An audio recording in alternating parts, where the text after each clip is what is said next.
Hello friends, good morning and welcome back to my channel. Yuvanidhi ಬಗ್ಗೆ ಬಹಳಷ್ಟು ಜನ ಕೇಳ್ತಾ ಇದ್ರಿ, ಮೇಡಮ್ ಆಗಸ್ಟ್ ತಿಂಗಳು ಅಮೌಂಟು ಯಾವಾಗ ಬರುತ್ತೆ? ಸೆಪ್ಟೆಂಬರಲ್ಲಿ ಇದ್ದೀವಿ, ಆದರೂ ಕೂಡ ಅಮೌಂಟ್ ಬಂದಿಲ್ಲ. ಸ್ವಲ್ಪ ಜನಕ್ಕೆ ಬಂತು, ಇನ್ನೂ ಸ್ವಲ್ಪ ಜನಕ್ಕೆ ಬಂದಿಲ್ವಲ್ಲ, ಯಾಕೆ ಈ ರೀತಿ? ಮತ್ತು ಅಪ್ಲಿಕೇಶನ್ ಸ್ಟೇಟಸ್ ಚೆಕ್ ಮಾಡ್ಕೊಳ್ಳೋದು ಹೇಗೆ ಅಂತ ಕೂಡ ಕೇಳ್ತಾ ಇದ್ರಿ. ಈ ಎರಡು ಪ್ರಶ್ನೆಗಳಿಗೆ ಈ ವಿಡಿಯೋದಲ್ಲಿ ನಿಮಗೆ ಆನ್ಸರ್ ಸಿಗುತ್ತೆ. ಮೊದಲನೇ ಬಾರಿ ಚಾನಲ್ ನೋಡ್ತಿರೋರು ಗೊತ್ತಲ್ವಾ, ಮಿಸ್ ಮಾಡದೆ ಸಬ್ಸ್ಕ್ರೈಬ್ ಮಾಡ್ಕೊಳ್ಳಿ. ಇದೇ ರೀತಿಯ ಯೂಸ್ಫುಲ್ ಇನ್ಫಾರ್ಮೇಷನ್ನ ನಾನು ಈ ಯೂಟ್ಯೂಬ್ ಚಾನಲಲ್ಲಿ ಅಪ್ಲೋಡ್ ಮಾಡ್ತಾ ಇರ್ತೀನಿ. ಇನ್ನು ಯುವನಿಧಿ ವಿಚಾರಕ್ಕೆ ಬರೋದಾದ್ರೆ, ಗಣೇಶ ಗೌರಿ ಹಬ್ಬಕ್ಕೆ ಅಂದರೆ ಸೆಪ್ಟೆಂಬರ್ 6ನೇ ತಾರೀಕು ಒಂದಷ್ಟು ಜನ ವಿದ್ಯಾರ್ಥಿಗಳಿಗೆ ಯುವನಿಧಿ ಅಮೌಂಟು ಬಂತು. ನಾವೇನು ಅಂದ್ಕೊಂಡು ಅಂದರೆ ಎಲ್ರಿಗೂ ಕೂಡ ಒಟ್ಟಿಗೆ ಅಮೌಂಟ್ ಕೊಡ್ತಾರೇನೋ ಅಂತ ಅಂದ್ಕೊಂಡು, ಬಟ್ ಸರ್ಕಾರ ಎಲ್ರಿಗೂ ಕೂಡ ಒಟ್ಟಿಗೆ ಅಮೌಂಟು ಜಮೆ ಮಾಡಲಿಲ್ಲ. ಸ್ವಲ್ಪ ಜನಕ್ಕೆ ಬಂತು, ಇನ್ನೂ ಸ್ವಲ್ಪ ಜನಕ್ಕೆ ಬಂದೇ ಇರಲಿಲ್ಲ. ಮತ್ತು ನೀವು ಸ್ಟೇಟಸ್ ಚೆಕ್ ಮಾಡ್ಕೊಳ್ಬೇಕಾದ್ರೆ ಆಗಸ್ಟ್ ತಿಂಗಳದು ಕೂಡ ಅಪ್ಡೇಟ್ ಏನೋ ಮಾಡಿದರು. ಹಾಗಾಗಿ ಯಾರಾದರೂ ನಿಮಗೆ ಅಮೌಂಟ್ ಇನ್ನೂ ಬಂದಿಲ್ಲ ಅಂದರೆ ಮೊದಲು ನಿಮ್ಮ ಸ್ಟೇಟಸ್ನ ಚೆಕ್ ಮಾಡ್ಕೊಳ್ಳಿ. ಸ್ಟೇಟಸಲ್ಲಿ ಏನು ಬರ್ತಿದೆ ಅನ್ನೋದ್ರ ಮೇಲೆ ನಿಮ್ಮ ಅಮೌಂಟು ಬರೋದು ಡಿಸೈಡ್ ಆಗುತ್ತೆ.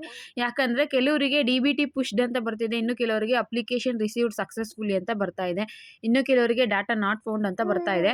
ಡಾಟಾ ನಾಟ್ ಫೌಂಡ್ ಅಂತ ಬಂತು ಅಂದರೆ ಸ್ವಲ್ಪ ಟೆಕ್ನಿಕಲ್ ಇಶ್ಯೂ ಇರುತ್ತೆ, ಸೊ ಅದಕ್ಕೋಸ್ಕರ ಆ ರೀತಿ ಆಗಿರುತ್ತೆ. ನಾನು ಸ್ಟೇಟಸ್ ಚೆಕ್ ಮಾಡ್ಕೊಳ್ಳೋದು ಹೇಗೆ ಅಂತ ಕೂಡ ಇದರಲ್ಲಿ ವಿಡಿಯೋ ಮಾಡಿದ್ದೀನಿ. ಆ ವಿಡಿಯೋನ ಕಂಪ್ಲೀಟಾಗಿ ನೋಡಿ, ಆಗ ನಿಮಗೆ ಪಕ್ಕಾ ಇನ್ಫಾರ್ಮೇಷನ್ ಸಿಗುತ್ತೆ. ಇನ್ನು ಯುವನಿಧಿ ಅರ್ಧ ಜನಕ್ಕೆ ಹಾಕಿದ್ದಾರೆ, ಇನ್ನು ಸ್ವಲ್ಪ ಜನಕ್ಕೆ ಯಾಕೆ ಹಾಕಿಲ್ಲ ಅನ್ನೋದ್ರ ಬಗ್ಗೆ ನಮ್ಗೆ ಯಾವುದೇ ಅಧಿಕೃತವಾದ ಮಾಹಿತಿ ಸಿಕ್ಕಿಲ್ಲ. ಇನ್ನೊಂದು ಅರ್ಥದಲ್ಲಿ ನಾವೇ ಯೋಚನೆ ಮಾಡೋದಾದರೆ, ಗೃಹಲಕ್ಷ್ಮಿ ಅಪ್ಲಿಕೇಶನ್ ಹಾಕಿರೋರು 1,23,00,000 ಜನ, ಯುವನಿಧಿ ಅಪ್ಲಿಕೇಶನ್ ಹಾಕಿರೋರು 1,25,000 ಜನ ಅಷ್ಟೇ ಅಂತೆ.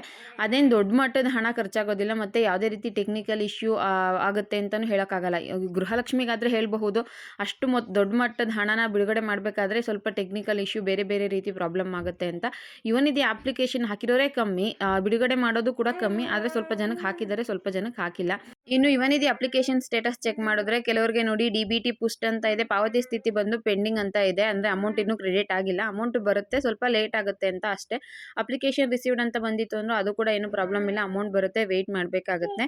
ಇನ್ನು ನೆಕ್ಸ್ಟ್ ಬಂದು ಕೆಲವರಿಗೆ DBTಲಿ ಅಮೌಂಟ್ ಕೂಡ ಪ್ರೋಸೆಸ್ ಆಗಿದೆ, ಅದು ಕೂಡ ಸ್ಕ್ರೀನ್ಶಾಟ್ ಹಾಕಿರ್ತೀನಿ. ನಿಮ್ಗೇನಾದರೂ DBT ಪ್ರೋಸೆಸ್ಡ್ ಅಂತ ಬಂದಿತ್ತು ಅಂದರೆ ನಿಮಗೆ ಅಮೌಂಟ್ ಕ್ರೆಡಿಟ್ ಆಗಿದೆ ಅಂತ. ಅಪ್ಲಿಕೇಶನ್ ರಿಸೀವ್ಡ್ ಆಗಿದೆ ಅಂದರೆ ಇನ್ನೂ ಸ್ವಲ್ಪ ಟೈಮ್ ತೊಗೊಳುತ್ತೆ. DBT ಪುಷ್ಟ್ ಅಂತ ಇದ್ದರೆ ಒಂದು ಸ್ವಲ್ಪ ದಿನ, ಒಂದು 15 ದಿನದೊಳಗಡೆ ಕ್ಲಿಯರ್ ಆಗುತ್ತೆ. ಇನ್ನು DBT ಪ್ರೋಸೆಸ್ಡ್ ಅಂತ ಇತ್ತು ಅಂದರೆ ಅಮೌಂಟು ಕ್ರೆಡಿಟ್ ಆಗಿರುತ್ತೆ, ಅದನ್ನು ನೀವು DBT ಆ್ಯಪ್ ಮುಖಾಂತರ ಚೆಕ್ ಮಾಡ್ಕೋಬಹುದು, ಅಥವಾ ನಿಮ್ಮ ಮೊಬೈಲ್ ನಂಬರ್ಗಳಿಗೆ ಮೆಸೇಜ್ ಬಂದಿರುತ್ತೆ, ಅದ್ರ ಮುಖಾಂತರ ನೀವು ಚೆಕ್ ಮಾಡ್ಕೋಬಹುದು. ಇದು ಅಮೌಂಟ್ ಬಂದಿರೋರ್ದು ಒಬ್ರದ್ದು ಸ್ಕ್ರೀನ್ಶಾಟ್ ಕೂಡ ಹಾಕಿದ್ದೀನಿ ನೋಡಿ, ಅವ್ರಿಗೆ ಅಮೌಂಟ್ ಹೋಗಿದೆ ಗೌರಿ ಗಣೇಶ ಹಬ್ಬದ ದಿನ.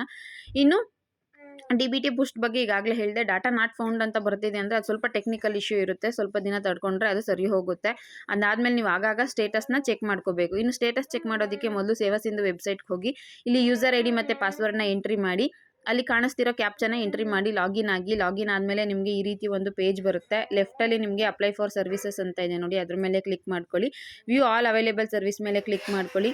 ಸ್ವಲ್ಪ ಸ್ಕ್ರೋಲ್ ಡೌನ್ ಬಂದರೆ ಮೇಲೆ ಸರ್ಚ್ ಬಾಕ್ಸ್ ಇರುತ್ತೆ ನೋಡಿ, ಅದರಲ್ಲಿ ಯುವನಿಧಿ ಅಪ್ಲಿಕೇಶನ್ ಸ್ಟೇಟಸ್ ಅಂತ ಟೈಪ್ ಮಾಡ್ಕೊಳ್ಳಿ. ಅದು ಕೂಡ ನಾನು ಲೈವಲ್ಲಿ ತೋರಿಸ್ತೀನಿ ನೋಡಿ. ಜಸ್ಟ್ ಯುವನಿಧಿ ಅಂತ ಟೈಪ್ ಮಾಡಿದ್ರೆ ಸಾಕು, ಅಪ್ಲಿಕೇಶನ್ ಸ್ಟೇಟಸ್ ಅದೇ ಆಟೋಮೆಟಿಕಲಿ ಬರುತ್ತೆ. ಅದ್ರ ಮೇಲೆ ಕ್ಲಿಕ್ ಮಾಡ್ಕೊಳ್ಳಿ. ಕ್ಲಿಕ್ ಮಾಡ್ಕೊಂಡ್ಮೇಲೆ ನೆಕ್ಸ್ಟ್ ಈ ರೀತಿ ಒಂದು ಪೇಜ್ ಬರುತ್ತೆ. ಇದರಲ್ಲಿ ಯುವನಿಧಿ ಅಪ್ಲಿಕೇಶನ್ ಹಾಕಿದ್ಮೇಲೆ ನಿಮಗೆ ಫೈನಲ್ ಪ್ರಿಂಟೌಟಲ್ಲಿ ಕೊಟ್ಟಿರ್ತಾರಲ್ಲ ರೆಫರೆನ್ಸ್ ನಂಬರು, ಅದನ್ನು ಹಾಕಿ. ಜೊತೆಗೆ ಇಲ್ಲಿ ನಿಮಗೆ ಎಷ್ಟು ಮಂತಿನ ಬೇಕಾದರೂ ಚೆಕ್ ಮಾಡ್ಕೊಳ್ಳೋ ಆಪ್ಷನ್ ಇದೆ. ಅಂದರೆ ಪ್ರೆಸೆಂಟ್ ನಿಮಗೆ ಸೆಪ್ಟೆಂಬರ್ ಇದೀವಲ್ವ, ಆಗಸ್ಟ್ ತಿಂಗಳದವರೆಗೂ ಕೂಡ ಚೆಕ್ ಮಾಡ್ಕೊಳ್ಳೋ ಆಪ್ಷನ್ ಇರುತ್ತೆ. ನಾನು ಈಗಾಗಲೇ ಹೇಳಿದ್ದೀನಿ DBT ಪುಷ್ಟ್ ಅಂತ ಬಂದರೆ ಏನು ಅಂತ, DBT ಪ್ರೋಸೆಸ್ ಬಂದರೆ ಏನು ಅಂತ. ಅದನ್ನು ಬೇಕಿದ್ರೆ ಒಂದ್ಸಲ ನೋಡ್ಕೊಳ್ಳಿ, ಆಗ ನಿಮ್ಮ ಸ್ಟೇಟಸ್ಸು ಓಪನ್ ಆಗುತ್ತೆ. ನೆಕ್ಸ್ಟ್ ನೀವು ಇಲ್ಲಿ ಕ್ಯಾಪ್ಚಾ ಎಂಟ್ರಿ ಮಾಡಿಬಿಟ್ಟು ಸಬ್ಮಿಟ್ ಕೊಟ್ಟರೆ ಅದು ನಿಮಗೆ PDF ಫಾರ್ಮಲ್ಲಿ ಡೌನ್ಲೋಡ್ ಆಗುತ್ತೆ. ಇದಿಷ್ಟು ಯುವನಿಧಿ ಸ್ಟೇಟಸ್ ಚೆಕ್ ಮಾಡ್ಕೊಳ್ಳುವಂತಹ ವಿಧಾನ. ಇದಿಷ್ಟು ಇವತ್ತಿನ ವಿಡಿಯೋ ಆಗಿತ್ತು. ವಿಡಿಯೋ ಇಷ್ಟ ಆಗಿದ್ರೆ ಒಂದು ಲೈಕ್ ಮಾಡಿ, ಶೇರ್ ಮಾಡಿ, ಮಿಸ್ ಮಾಡದೆ ಸಬ್ಸ್ಕ್ರೈಬ್ ಮಾಡ್ಕೊಳ್ಳಿ. Thank you for watching friends.